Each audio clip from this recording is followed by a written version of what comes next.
vamos a hablar en este pequeño seminario sobre el GLP-1, su fisiología, señalización y algunas cuestiones de farmacología. Esta hormona, el Glucagon-like peptide 1, el GLP-1, es una hormona que actúa sobre diferentes puntos del metabolismo, pues estimulando la secreción de insulina, disminuyendo el tiempo eh, de vaciado del contenido gástrico, es decir, aumentando el tiempo de residencia, inhibiendo también la ingesta de alimentos, etcétera, etcétera, etcétera. Y vamos a ver cómo actúa, qué tipo de hormona es, por qué se llama similar al péptido, similar al glucagón, y dónde actúa, qué células producen esta hormona, que también es una cuestión muy importante. Esta hormona eh, es un péptido formado por 30 residuos de aminoácido, que tiene esta secuencia de residuos de aminoácido, y este péptido, el problema que tiene es que tiene un tiempo de vida muy corto, alrededor de 4 minutos.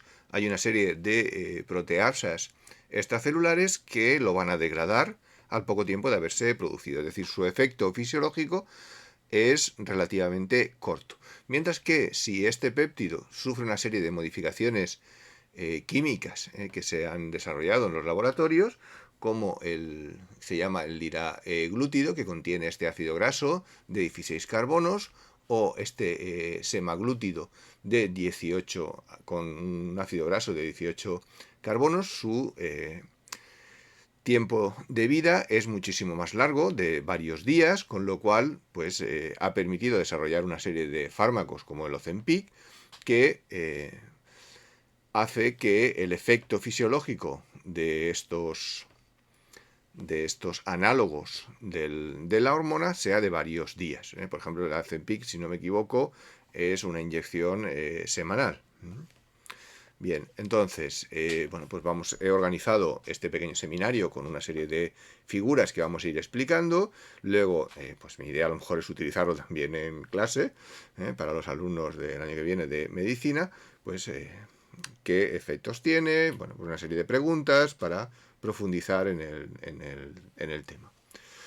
Esta hormona, el GLP-1, va a actuar pues, en el tejido adiposo, como tenemos aquí, va a aumentar el consumo de glucosa circulando, va a aumentar la síntesis también de glucógeno y otra serie de acciones. En el cerebro va a actuar sobre el hipotálamo, regulando el apetito, la saciedad, el consumo de alimentos, la eliminación de agua.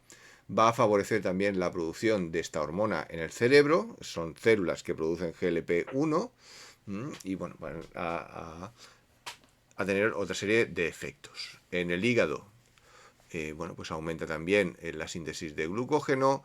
Hay muchas acciones que todavía no se conocen. En el músculo también aumenta la síntesis de glucógeno. Esto va a hacer que bueno, pues se consuma más glucosa circulante. Y vamos a las células clave. Es decir, por un lado, en el ileum, en el intestino, vamos a tener una serie de células que son las clave a la hora de producir GLP-1, y lo van a sintetizar como un péptido muy grande que es el proglucagón. Vamos a ver que esto ocurre con muchas hormonas de tipo peptídico, y vamos a ver qué es lo que ocurre. Y luego vamos a ver también lo que ocurre en el páncreas. El páncreas es clave porque es donde se produce la insulina, que regula los niveles de glucosa en sangre. Cuando los niveles de glucosa en sangre son elevados, se produce insulina que baja en esos niveles de glucosa en sangre. El glucagón actúa de forma contraria, es decir, cuando los niveles de glucosa en sangre bajan de un determinado nivel, el glucagón va a generar una respuesta fisiológica encaminada a subir esos niveles de glucosa en sangre. El glucagón lo producen las células alfa del páncreas. Y en las células beta del páncreas vamos a tener otra hormona que es la somastatina. Y aquí vamos a ver el efecto paracrino de estas hormonas. ¿Vale? Y vamos a ver cómo se sintetizan y demás. Y cómo el GLP-1 actúa sobre las células beta clave, las células beta del páncreas, para producir más insulina, favorecer el crecimiento de estas células, la regeneración y disminuir la apoptosis, que es uno de los problemas, sobre todo en la diabetes tipo 2.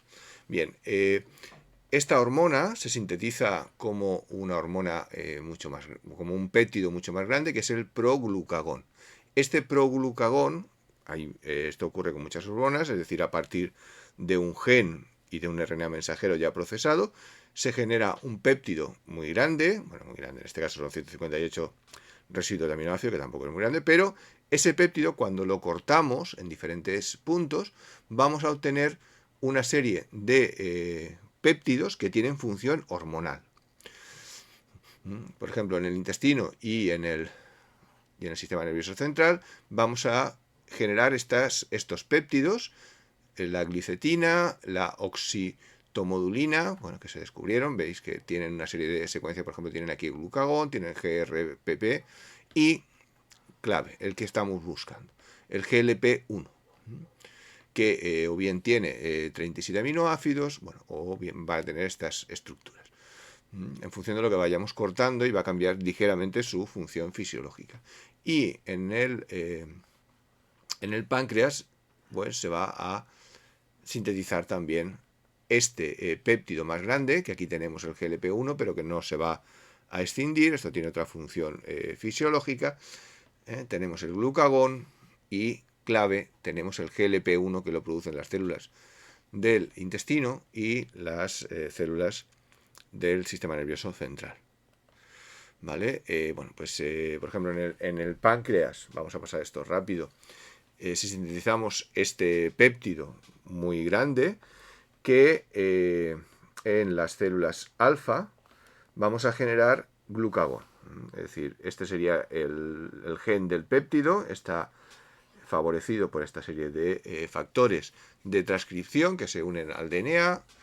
Aquí tenemos la caja TATA, bueno, no sé si os acordáis de estas cosas, pero favorece la síntesis de este péptido, que este péptido nos va a dar finalmente glucagón, mientras que en las células beta del páncreas la síntesis de este péptido va a estar inhibida, porque los factores de transcripción no se unen al DNA en la forma adecuada, sino que se unen una serie de factores que bloquean la síntesis de esta hormona. Es decir, las células alfa del páncreas producen glucagón y las células beta producen insulina. Y ahí está la clave de la diferencia. Es decir, no se expresa este gen, que también está, evidentemente, porque el genoma es completo.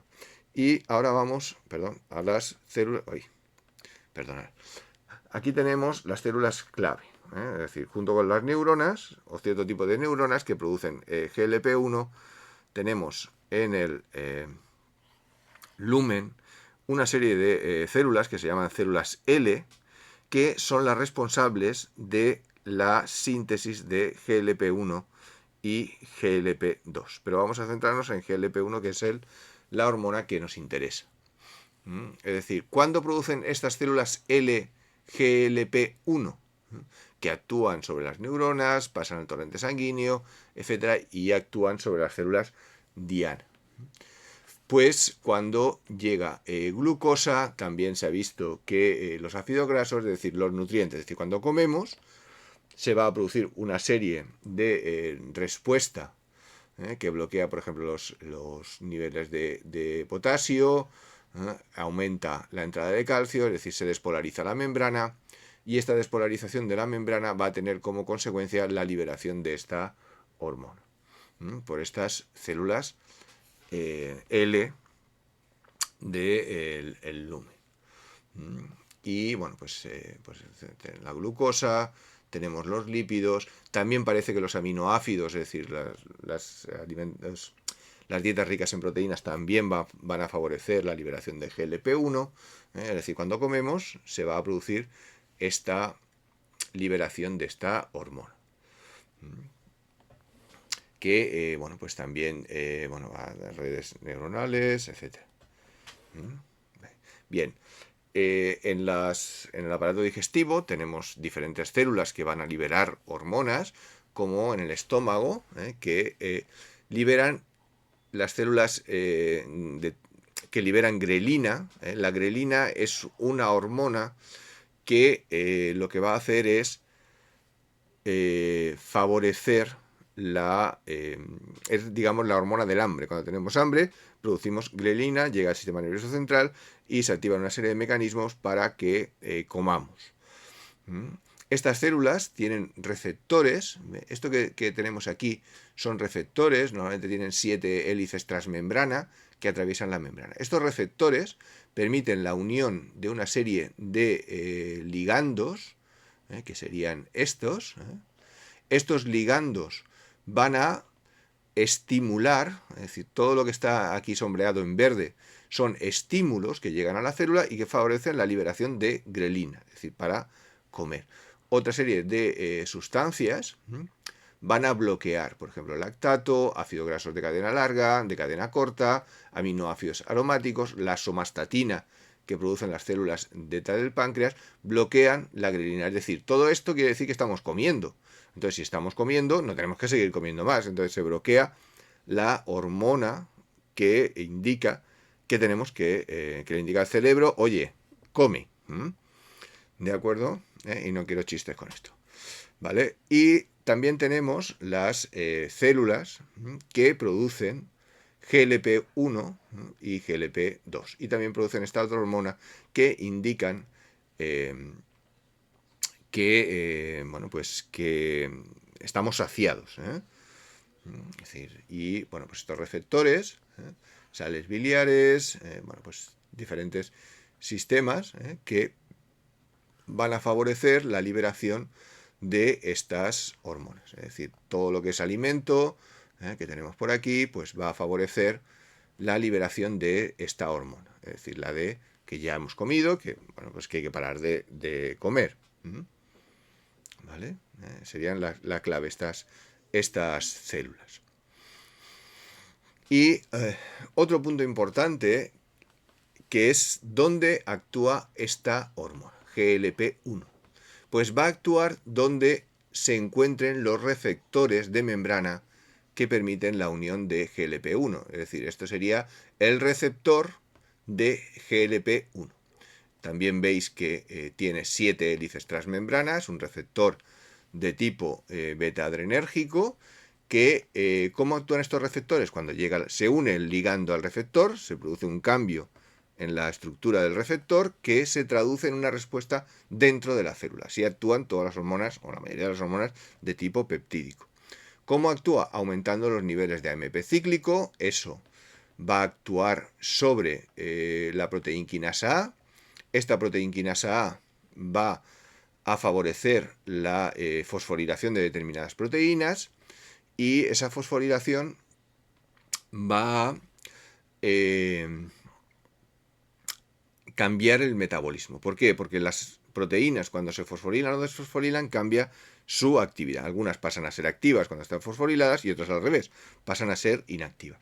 ¿Qué es lo que hace esta fosforilación? Por ejemplo, va a actuar también sobre los canales de potasio dependientes de ATP. Estos canales se bloquean por el ATP y también por este proceso de fosforilación. Es decir, bloqueamos la salida de potasio. El potasio sí que va a poder entrar y sobre todo el calcio. Aquí está la clave. Estos aumentos de los niveles de calcio intracelulares va a favorecer, bueno, por un lado se despolariza la membrana y va a favorecer la liberación de insulina. Esto va a ocurrir aunque no esté GLP-1. Es decir, la entrada de glucosa va a aumentar los niveles de ATP y ese ATP es el que bloquea el canal de potasio. Lo que hace el GLP-1 sobre las células beta del páncreas, que esto es muy importante, es ayudar a la liberación de insulina, que se liberaría también solamente con la glucosa, pero con la GLP-1 se libera más insulina. Y también otro punto muy importante es que esta proteinquinasa va a fosforilar una serie de proteínas que actúan en el núcleo y van a aumentar la síntesis de insulina, porque la insulina también es una hormona de tipo peptídico, es decir, hay un gen que codifica la insulina.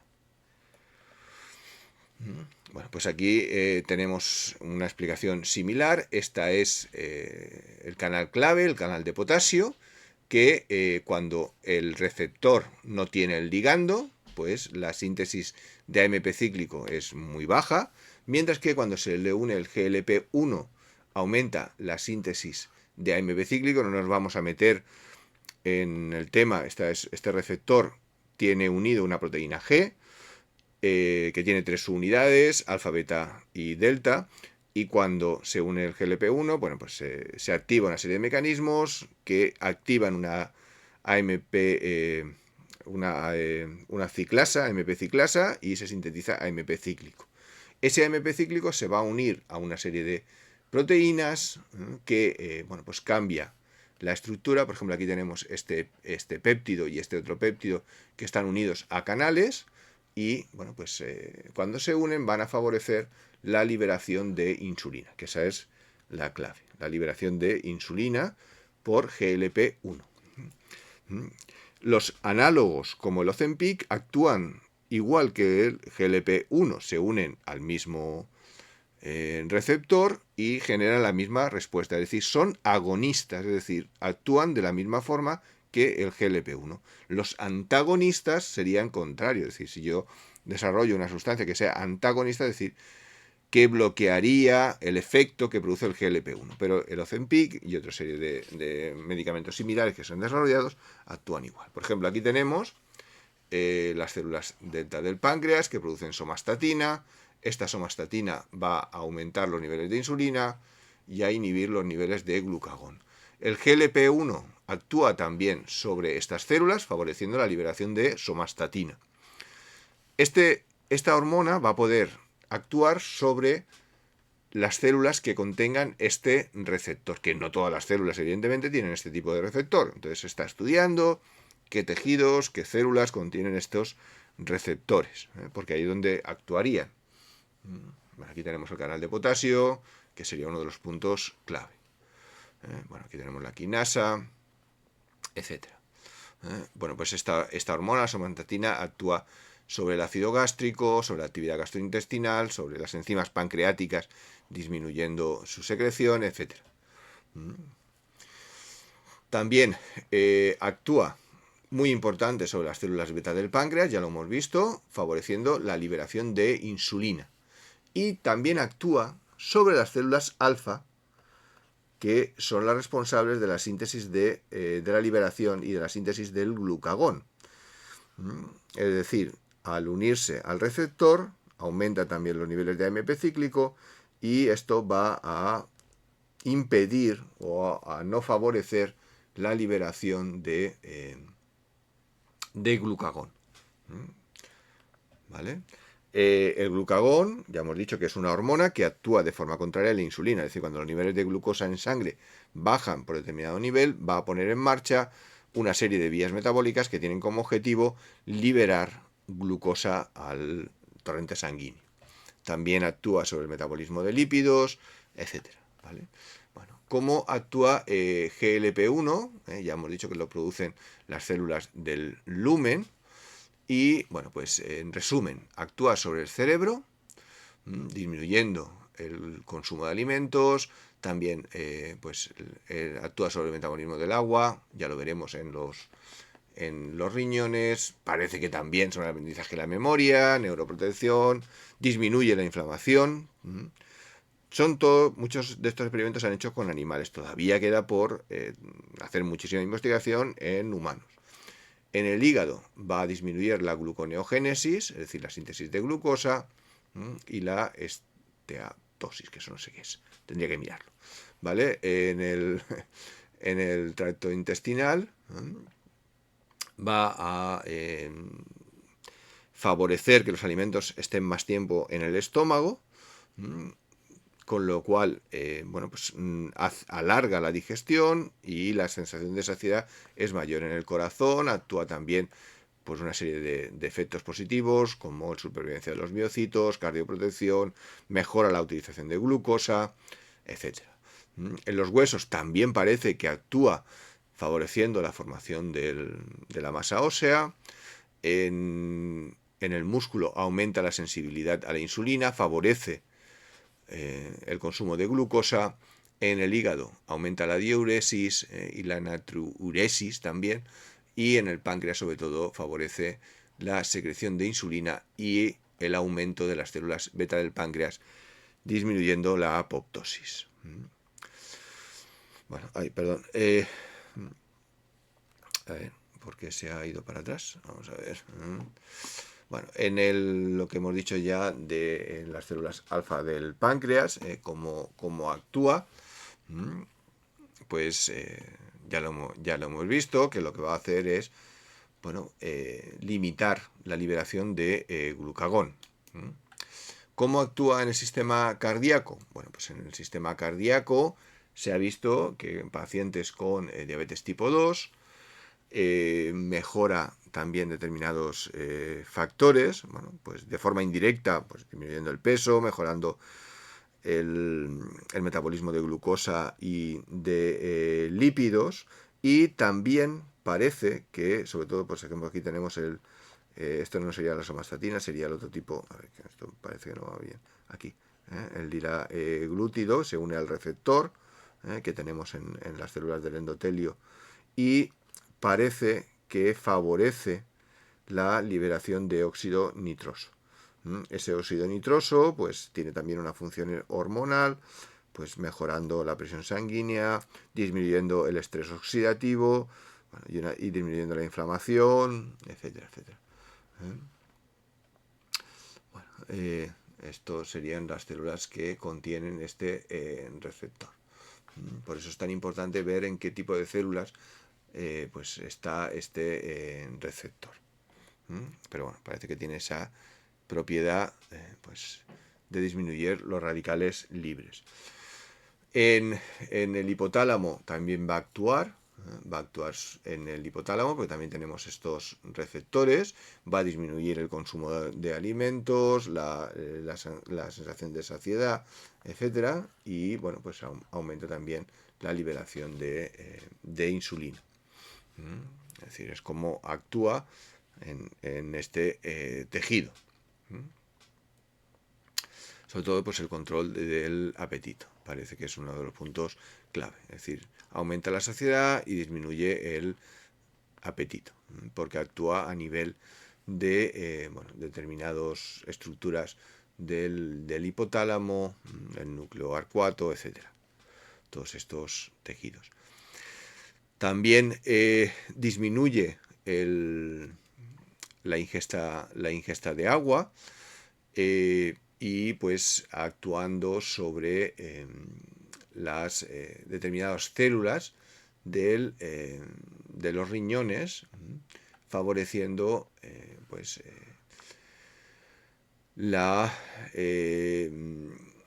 el metabolismo de azúcares, bueno, pues, y del balance hídrico.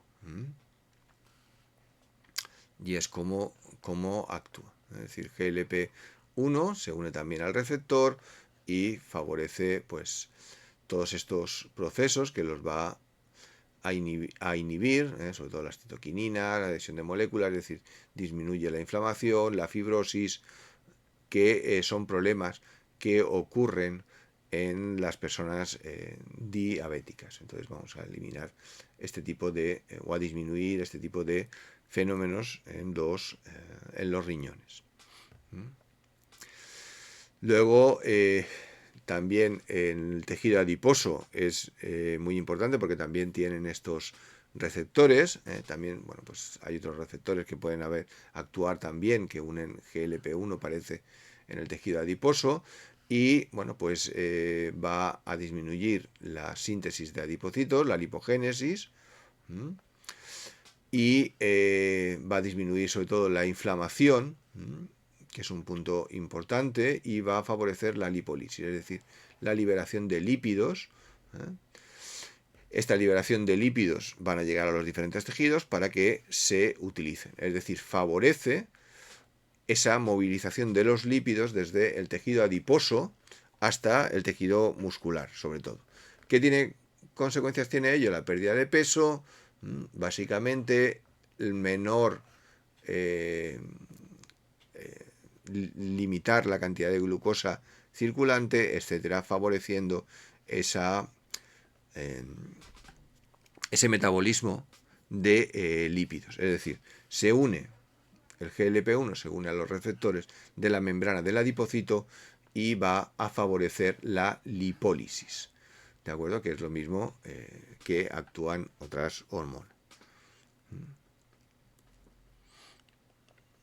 ¿Vale? Y bueno, pues y aquí en el siguiente pues vemos como esa GLP-1 también actúa sobre determinadas hormonas que todavía no están claros cuáles son, y esas hormonas transmiten unas señales al hipotálamo y a la hipófisis que van a tener como consecuencia enlentecer el vaciamiento gástrico y bueno, también la motilidad del intestino, la disminuyen y demás, entonces aumentan la sensación de saciedad, con lo cual pues se come menos. También actúa sobre el hipotálamo, la hipófisis y la corteza adrenal. Bueno, pues estas serían todas las células del cerebro que contienen este receptor. Entonces, al tener el receptor, se supone que van a unir GLP-1 y van a generar esa respuesta. Algunas de estas células también son capaces de producir GLP-1, igual que las células del lumen, y ese GLP-1 pasaría también a la sangre y actuaría igual que el que produce el lumen. Es decir, ahí pues hay una conexión importante entre el cerebro y el intestino a través de estas hormonas y de determinadas neuronas que conectan un sistema y otro. Es decir, eso que dicen que tenemos el segundo cerebro en el estómago, pues va a ser verdad. ¿Vale? Bueno, pues hay una conexión directa. ¿Vale? Bueno, también dicen sobre el aprendizaje, la memoria, neuroprotección, bueno, pues disminuye el estrés oxidativo, pero bueno, esto todavía quedaría mucha investigación por hacer, porque aquí intervienen todas estas sistemas como el mTOR, proteínas que favorecen la división celular, etcétera, el AMP cíclico, son respuestas enormemente complejas. La clave es que esté el receptor, el GLP-1R, para que se una GLP-1 o los análogos que se han desarrollado como el Ozempic. También actúa sobre el metabolismo óseo, favoreciendo el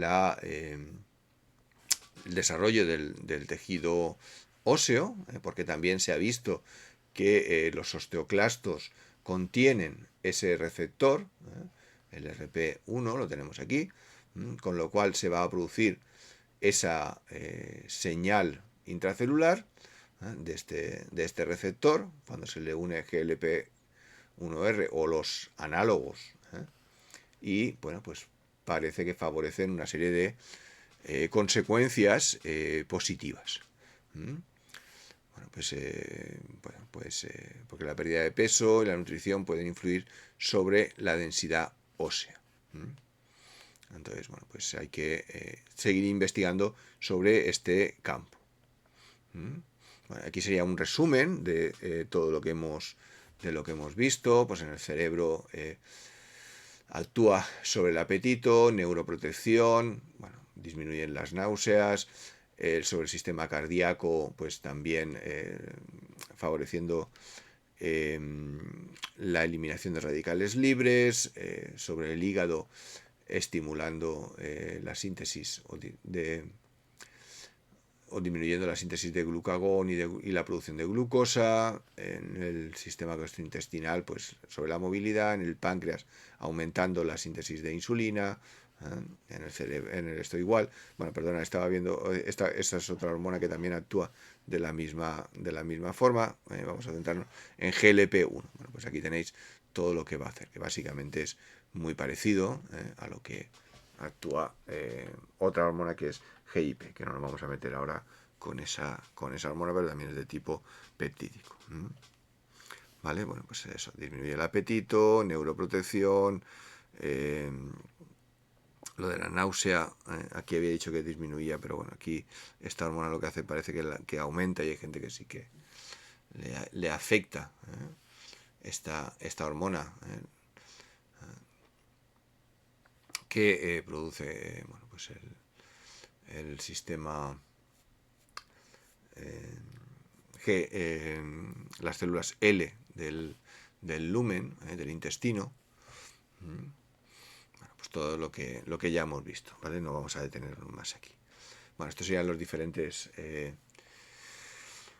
el tiempo que tardan en degradarse. El semiglúcido sería el Ozempic, que tiene una vida de 160 horas, ¿no? Otros que se han ido desarrollando, por ejemplo, el liraglúcido, que ya lo hemos visto, sería de 12 horas. Estos serían modificaciones al GLP-1, ¿vale? Que es donde actúa. Bueno, aquí sería una serie de preguntas que le daría a los alumnos.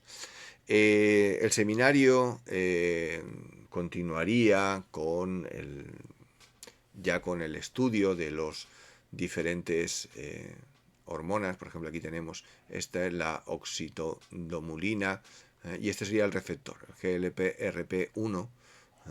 Y en esta zona, aquí estaría la membrana, digamos más o menos la membrana celular, ¿vale? Estas serían las hélices transmembrana. Se uniría la hormona, aquí la tenemos unida al receptor, y se producen unos cambios en estas otras proteínas que están en la parte interna de la célula, que son las que generan la respuesta. Bueno, pues aquí veis que en esa cavidad que tenemos aquí del receptor es donde se une el ligando. Esto es un artículo que no utilizan Ozempic, sino utilizan otros análogos, pero que funcionan igual. ¿Vale? Bueno, pues aquí serían las estructuras. A mí estas cosas me gustan mucho, pero no vamos a meternos. Ya eso, en todo caso, con los alumnos ya lo veremos. ¿Vale? Bueno, aquí tenemos las estructuras. Bueno, pues esto serían las interacciones que se van a producir de los diferentes compuestos, los análogos, y así es como se trabaja en el desarrollo de estos compuestos. Es decir, tú desarrollas el compuesto y luego pues tratas de evaluar si se une al receptor. Es decir, por ejemplo, aquí tenemos el receptor, esto en verde sería la hormona, el GLP-1, que se une, interacciona con este receptor, y se produce una serie de cambios estructurales, porque las interacciones, como bien sabéis, son de tipo muchas veces electrostático, y estas interacciones son favorables, con lo cual aportan energía. Esa energía, ¿cómo se utiliza? En cambios estructurales, que van a generar cambios en estas proteínas que están ya dentro de la célula y son las que generan esa señal en cascada característica de las hormonas. Pero la clave es la interacción. Es decir, si yo diseño un compuesto que por mucha vida media que tenga no se une de forma adecuada, pues no genera ningún efecto. Tiene que ser que haga el mismo efecto que la hormona natural, el GLP-1, que es el Ozempic. ¿Vale? Bueno, pues aquí tenemos, veis, aquí tenéis el GLP unido al receptor. Veis que está aquí dentro, entre estas otras hélices. Bueno, este sería el colesterol, que también se une en una serie de estudios, ¿vale? Bueno, estos serían las interacciones moleculares, ¿vale? Bueno, pues esto sería el diseño, no nos vamos a meter más en esto. Y con esto, no quiero guardar esto, ¿vale? Bueno, aquí por ejemplo había hecho también el modelo molecular del Ozempic, ¿vale? Unido al receptor, ¿veis? Las interacciones que se producen entre uno y otro estaría dentro de esa cavidad, ¿vale? Pero vamos a parar ya.